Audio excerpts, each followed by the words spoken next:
Good evening. Tonight, I can report to the American people and to the world that the United States has conducted an operation that killed Osama Bin Laden, the leader of al-Qaeda, and a terrorist who's responsible for the murder of thousands of innocent men, women, and children. It was nearly 10 years ago that a bright September day was darkened by the worst attack on the American people in our history. The images of 9/11 are seared into our national memory. Hijacked planes cutting through a cloudless September sky, the Twin Towers collapsing to the ground, black smoke billowing up from the Pentagon, the wreckage of Flight 93 in Shanksville, Pennsylvania, where the actions of heroic citizens saved even more heartbreak and destruction. And yet we know that the worst images are those that were unseen to the world. The empty seat at the dinner table, children who were forced to grow up without their mother or their father, parents who would never know the feeling of their child's embrace, nearly 3,000 citizens taken from us, leaving a gaping hole in our hearts. On September 11th, 2001, in our time of grief, the American people came together. We offered our neighbors a hand, and we offered the wounded our blood. We reaffirmed our ties to each other and our love of community and country. On that day, no matter where we came from, what God we prayed to, or what race or ethnicity we were united as one American family. We were also united in our resolve to protect our nation and to bring those who committed this vicious attack to justice. We quickly learned that the 9/11 attacks were carried out by al-Qaeda, an organization headed by Osama Bin Laden, which had openly declared war on the United States and was committed to killing innocents in our country and around the globe. And so we went to war against al-Qaeda to protect our citizens, our friends, and our allies. Over the last 10 years, thanks to the tireless and heroic work of our military and our counterterrorism professionals, we've made great strides in that effort. We've disrupted terrorist attacks and strengthened our homeland defense. In Afghanistan, we removed the Taliban government, which had given bin Laden and al-Qaeda safe haven and support. And around the globe, we worked with our friends and allies to capture or kill scores of al-Qaeda terrorists, including several who were a part of the 9/11 plot. Yet Osama bin Laden avoided capture and escaped across the Afghan border into Pakistan. Meanwhile, al-Qaeda continued to operate from along that border and operate through its affiliates across the world. And so shortly after taking office, I directed Leon Panetta, the director of the CIA, to make the killing or capture of bin Laden the top priority of our war against al-Qaeda, even as we continued our broader efforts to disrupt, dismantle, and defeat his network. Then, last August, after years of painstaking work by our intelligence community, I was briefed on a possible lead to bin Laden. It was far from certain, and it took many months to run this thread to ground. I met repeatedly with my national security team as we developed more information about the possibility that we had located bin Laden hiding within a compound deep inside Pakistan.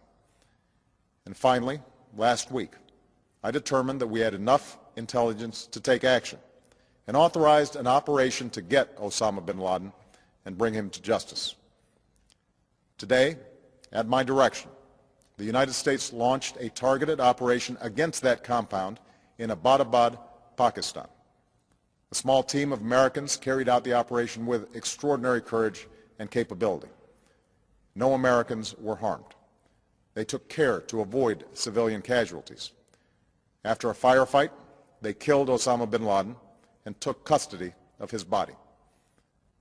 For over 2 decades, bin Laden has been al-Qaeda's leader and symbol, and has continued to plot attacks against our country and our friends and allies. The death of bin Laden marks the most significant achievement to date in our nation's effort to defeat al-Qaeda. Yet his death does not mark the end of our effort.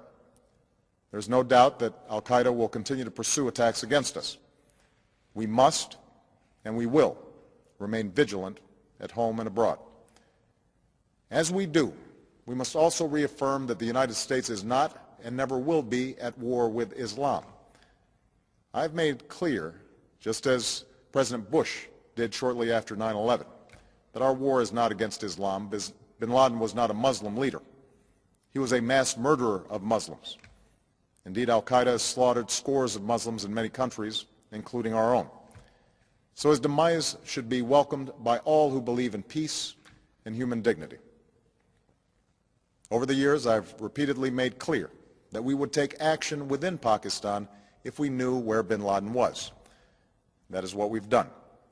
But it's important to note that our counterterrorism cooperation with Pakistan helped lead us to bin Laden and the compound where he was hiding. Indeed, bin Laden had declared war against Pakistan as well and ordered attacks against the Pakistani people. Tonight, I called President Zardari, and my team has also spoken with their Pakistani counterparts.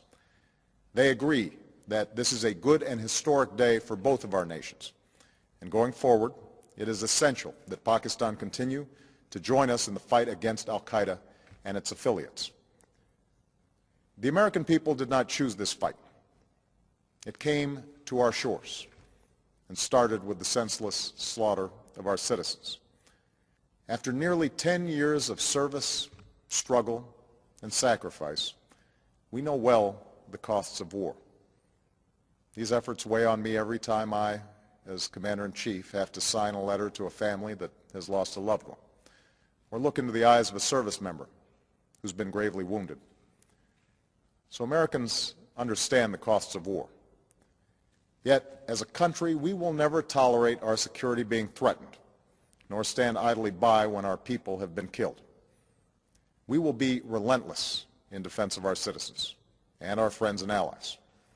We will be true to the values that make us who we are.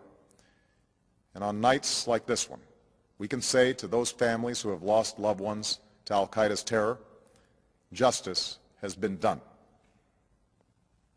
Tonight we give thanks to the countless intelligence and counterterrorism professionals who've worked tirelessly to achieve this outcome.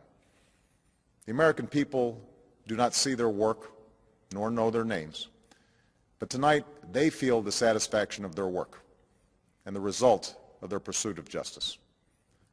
We give thanks for the men who carried out this operation, for they exemplify the professionalism, patriotism, and unparalleled courage of those who serve our country.